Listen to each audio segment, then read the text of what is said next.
Hello, my name is Luke Guthrie. I am the preacher for the Able Street Church of Christ in Horton, Texas, and we are currently dealing with the aftermath of Hurricane Harvey and the flooding, especially that has occurred because of that.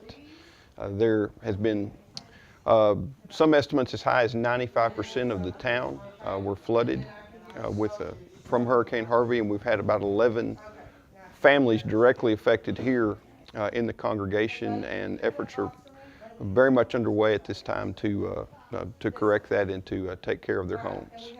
Here in the Katy area and in the church, especially here at Katy, we've had about a dozen members that have had some flood damage in their homes, and we're thankful that it wasn't worse than that, but we're trying to help as best we can with our members and rebuilding their homes and rebuilding their lives and working with them in those endeavors. Social media, when we started, the night this started and people were running around in boats, we were on Facebook telling people where to go with boats to get people out of houses and off of rooftops. We work in association with the Lake Jackson Church of Christ, their elders. The first few hours when all this was really happening, it was just mass chaos. The communication was there, but then you didn't know exactly what happened, and sometimes you didn't know what happened until the next day with somebody, trying to find it out. So we run into a situation where people can't go to work, or the work closed down, or their car's flooded out and they can't go in getting groceries, and that was as big a thing as anything here. This is a flood. I say we work all kind of disasters, fires and tornadoes and things, but for me, the flood is the most discouraging work to people there is, because they're trying to stay in their house, many of them. They got to, many cases, they got to clean it out to get the sheetrock out so they can doctor the mold, and then their cars are flooded out, they can't get out. And so that was compounded the difficulty here. We decided from day one to open up our annex. We've got a huge facility here, about 3,000 square feet, and we decided from day one that we would open it and we would stay with the hurricane relief effort until we were no longer needed. So we do not have a date on when we're going to close down. This disaster is not something that's just going to be over, obviously, in a day or two. It's going to go on for weeks and months to come. And because that's true, we're looking at the long haul and the big picture. Our big thing is preparing meals to take out to people, because they're out of electricity, out of water, or whatever. And like we've been here about 2 weeks now, maybe not quite 2 weeks, but 10 days, whatever. We've delivered over 35,000 meals. The Red Cross was here for a while. We had some other agencies that were in town helping with the relief, and some other religious organizations. They have closed, so we have become the central point for people to come in and get supplies, whether it is food, diapers for children, clothing, supplies to clean out homes, disinfectants, bleach, that kind of thing, just anything that anyone would need. Right now in our immediate area, the Katy congregation is reaching out to people that have been affected by the floods. We are offering assistance in the form of, we've delivered meals to first responders. We've offered some gift cards and things like that to people that have lost everything. And we're doing what we can to help and muck out some houses, to clean out sheetrock and things like that. And so we've been doing that in our immediate area and trying to meet needs as best we can. There's nothing that I'm aware of that opens the door to studying the Word of God more than benevolence, as we call the whole thing. When people see you're there to help them, they're very open. I have a saying in life: when you go to where people are, you can take them where you're going. And in this case, we know where they are. They're needing some help, and they see we're there to help them, not put anything on them, sell them, or anything or something. They're very open to us. We've made friends and contacts. We've met people we would not have met otherwise, and there is evangelism that is happening because of this. Well, once they see you in there 2 or 3 days, then you say, would you like to have a Bible study? Yes. People walking along the road out there where I've been, I'll just stop. Men, how about let's study in the Bible a little bit? Yes, sir.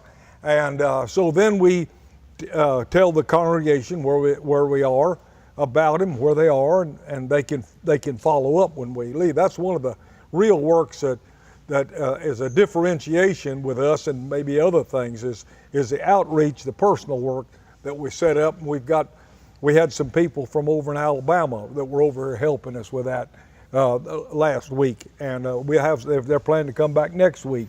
So we got several volunteers that are really good at outreach, opening the door, if you please. The brethren all over the country, people just getting in trucks and loading them, sometimes not even letting us know that they're doing it, just showing up with 20-foot panel vans and flat bed trailers just full of supplies of all kinds of various items that are sorely needed. So that's been a wonderful thing to see, and we're so thankful to everyone who has been so kind in helping in this effort. Things like gift cards for building supplies and gift cards for maybe basic grocery supplies and needs and things like that, those can be helpful in a limited way. Again, I would suggest that before you send those kinds of items that you contact the congregation that you're intending to send those to, and do ask and see whether or not there's really a need for those in that particular area. We can do a lot with someone who sends funds. We can use those to help rebuild a church building. We can use those to help to support a local congregation in a financial bind. But gift cards are a little bit more difficult to do those kinds of things with if need be. Churches that are involved in evangelism, it just does something to the church. If you would like to bring a group of people down to Wharton or any of the surrounding towns to help demolish a house or to help rebuild a home, you can reach us here at the building at 979-532-3524. We don't want to overlap with other good works that are going on in our area, but we want to do the most good we possibly can with the resources that have been placed in our hands. And our elders are overseeing all of this ultimately, and we're going to do our best to honor and glorify God through this situation. A lot of people have been very generous to bring us a great deal of clothing. At this point, we don't want anyone to send any more clothing, not because we don't appreciate it, but because we have so much of it. Now here in the greater Houston area, what are the needs going to be going forward in this area? Well, I would say there are a lot of houses that are going to need to be worked on, and in a lot of places they may not have flood insurance. If people want to volunteer to come in and clean yards and help clean out the house. And also remember this, that many of these places are flooded, and that means that the refrigerator's not any good anymore, it's not working. This means the stove's not working anymore. This means they need something to eat. So meals will continue to be an opportunity for us to serve for some little while yet, some good little while yet. I'd like to really say thank you to everybody who has either come in person, anyone who has sent money, or any of the supplies. All of you have been a tremendous help, and it's tremendously humbling and very heartwarming to see so many people in the church turn out and really exemplify practical Christianity. So thank you very much for all that all of you have done. We've had a number of people that have offered to volunteer their labor, volunteer services of various kinds.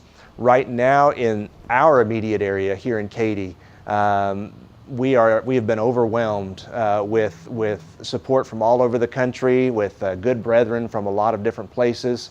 The needs, I would say at this particular time, are probably more acute farther to the south and farther to the east from here in Katy. We're on the west side of Houston, and all the water that fell here has run downstream for the most part, and is now making its way through the city of Houston and making its way on down to the Gulf of Mexico. And the flooding that's taken place in the southeast part of the city of Houston has really been the main part of this disaster. And I would say anyone wanting to volunteer labor and time, it would do well to look in that particular area, as well as areas farther to the east, for example, in Beaumont and that part of Texas, the Texas Gulf Coast.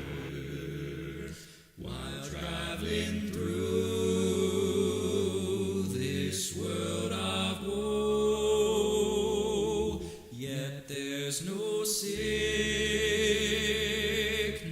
toil, nor danger in that bright world to which I go. I'm going there to see my Father. I'm going there no more to roam. I'm only going over Jordan. I'm only going over home. I know dark clouds will gather round me. I know my way is rough and steep, but golden fields lie out before me, where God's redeemed shall ever sleep. I'm going there to see my Father. I'm going there no more to roam. I'm only going over Jordan. I'm only going over home. I'll soon be free from every trial. My body sleep in the churchyard. I'll drop the cross of self-denial and enter